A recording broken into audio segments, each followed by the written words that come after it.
Greetings. Today I'll be talking about a tobacco related topic. Why did I get back into smoking pipes? After smoking cigars exclusively for pretty much, I don't know, 3 years in a row, the pipes took a back seat and I was smoking cigars every single day. And I would smoke a pipe maybe once every 6 months.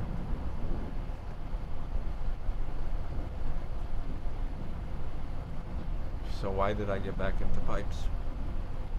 Well, I sat down and started reminiscing because I smoked cigarettes first, and then around 21 years of age, 22, I started to get into exercising, just running, jogging, stretching. I wasn't weightlifting, I wasn't bodybuilding yet, anything like that. And I was looking for a safer alternative, so I turned to pipes. I got a corn cob and Lane 1Q aromatic tobacco, stuffed it, and the rest was history. I really enjoyed it. Afterwards, I would get I got a Peterson. It's a dry system pipe, and I would smoke pipes outdoors, everywhere in public, and I didn't care. I got some really weird looks back then because I'm still relatively young, but I was definitely younger back then, so I got some really strange looks. But it didn't matter to me because I enjoyed the experience. I enjoyed all the tobacco blends. I enjoyed everything the hobby had to offer, including collecting pipes.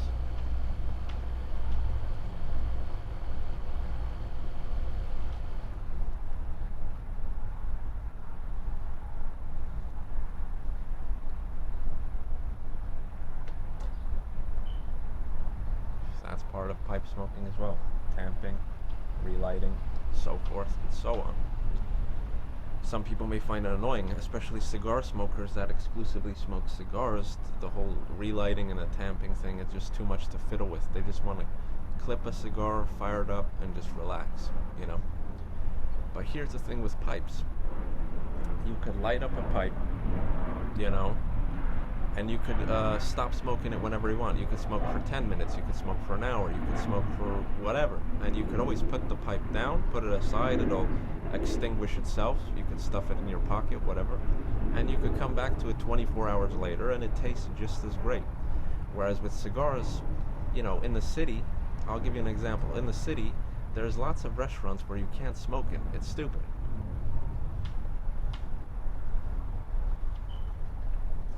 Now I understand indoors, but a lot of restaurants, basically 90% of restaurants, don't even allow you to smoke outdoors. There's ashtrays on the table, and they don't let you smoke. Yet there's people walking past smoking cigarettes and stuff like that.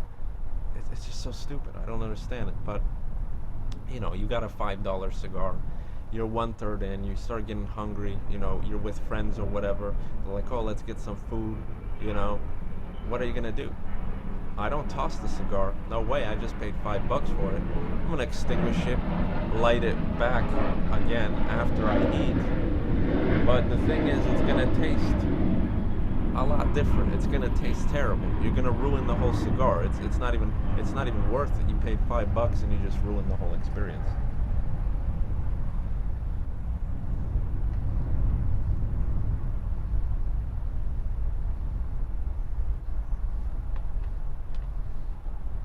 I packed this bowl way too loose, but I'm starting to get the hang of everything again. It's gonna take me a while to relearn the whole thing. So you just wasted $5 basically. With a pipe, you're walking, you want to get something to eat, shove it in your pocket, make sure it's extinguished first, and go in, have a meal, come out, fire it up, tasting just good as ever, you know.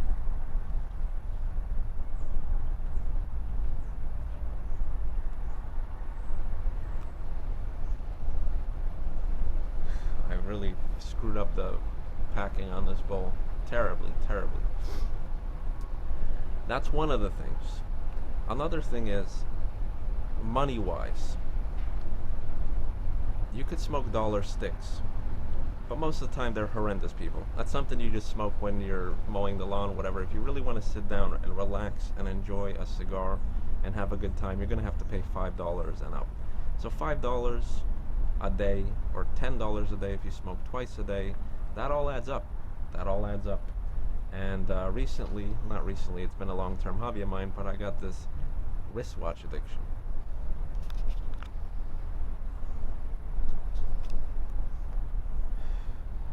And what do you need when you want luxury watches? Money, moolah. So I started to do the calculations, and I'm like, I spent a lot of money on cigars. And instead of, spending money on cigars, I could get back into pipes. And pipe tobacco, you could get a tin of really good pipe tobacco for like $9. And a tin of pipe tobacco, even smoking a bowl a day, for me, lasts me around, I want to say 20 days to a month. So out of $9, $10, you get basically a month of smoking. I don't usually pack full bowls, mostly half bowls, whatever. But I get a month out of $10. Whereas even smoking dollar sticks, cigars, which isn't as good of an experience as smoking some good pipe tobacco, I'll be spending $30, $31, whatever, a month. And that's dollar sticks. If you're buying the good sticks, $5, $10 a piece, that's big money, That's big money. And then I realized that I could save a lot more money smoking pipes and just get a nice, good experience either way. And the main investment in pipes comes with the pipe itself. And let me tell you guys, you don't need an expensive pipe. I have a Peterson, I got a Stanwell, I got a whole bunch of different pipes. I got this French pipe right here, and this one cost me $70, I think. And I'm gonna tell you something funny. My vintage Lorenzo Studio pipe cost me $20 or $25, and it's the best smoking pipe I have. It's the best pipe ever. I don't know why. Maybe it just resonates with the type of smoker that I am, but I smoked it in winter, snowstorms, windy conditions, and I smoked it in every sort of condition that really hinders pipe smoking, and it smoked beautifully every single time. I would not want to imagine smoking this in a snowstorm or a rainstorm or in a windy conditions. It just wouldn't work. As you see, it just went out. Like I said, I packed it terribly wrong, but I got to relearn that whole process. But my cheapest pipe, that's what I'm getting at. My cheapest pipe is my best smoker. So you don't need to get a $300 Dunhill, You don't need to get these expensive fancy pipes. You just gotta find one that resonates with you as a smoker, because some people smoke faster, some people smoke slower, some people have different techniques. And if I gave my Lorenzo pipe to somebody else, that they might not enjoy it. They might think it's like the worst smoker ever, But to me, it's my best smoker. Likewise, somebody could give me their Dunhill pipe, and I'll find it to be terrible, and I'll find my Lorenzo to be better. See? So it's a very personal thing.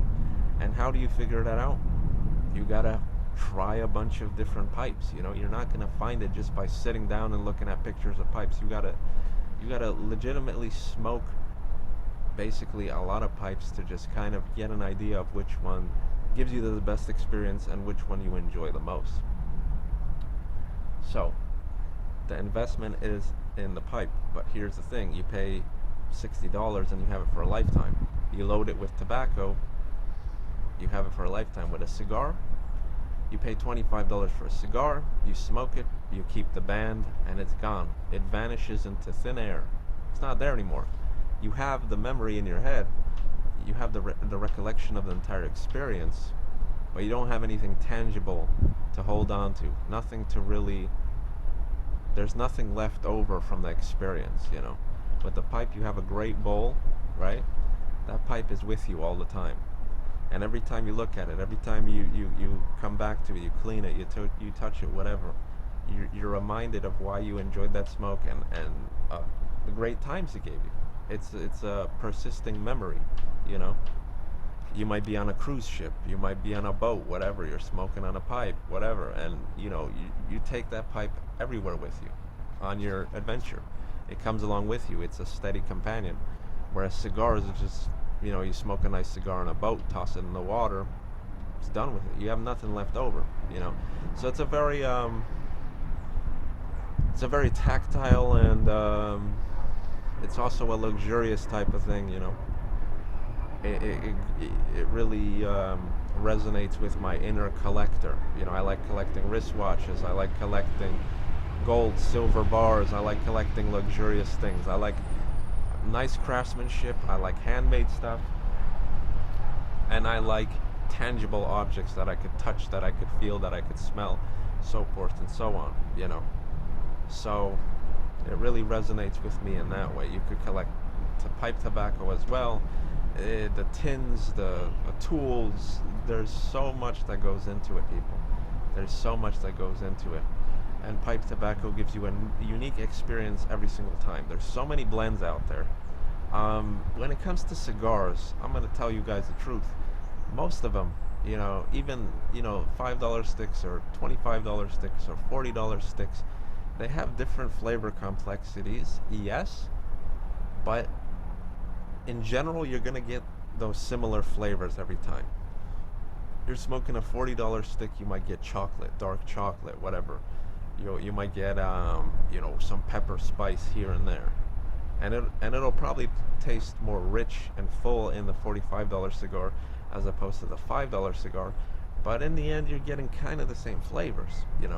With pipe tobacco, right now I'm smoking on Mississippi River. Yesterday I was smoking on Dunhill Early Morning Pipe. The day before that I was smoking on Dunhill 965. And then tomorrow I could smoke Escudo Flake, and they all give me a unique experience. All of them. Sort of every single time. It all depends on how you pack the bowl, how you keep it lit, how you tamp it. There's a lot of things that go into the factors of how your bowl will taste and how your bowl will smoke. So there's flavors, like I smoked Balkan Cecchini years ago, 3 years ago, 4 years ago, and I remember the general flavors, right? And then it aged in that tobacco jar that I have stashed away. It aged for like 3 or 4 years, and it gives you a completely different experience. It's a completely different blend. And then I start picking out the nuances. I'll smoke Balkan Cecchini, for example, tomorrow, and then I smoke it after tomorrow, and tomorrow I might pick out certain flavors, and the day after I'll pick out some completely different other flavors. So it's a very contemplative experience, and it's very fulfilling to me. And like I said, it's a money saver. Spend $10 on a tin of tobacco, it'll last you a month, for me at least. Cigars, $30, even $30 a month, even for the shitty cigars.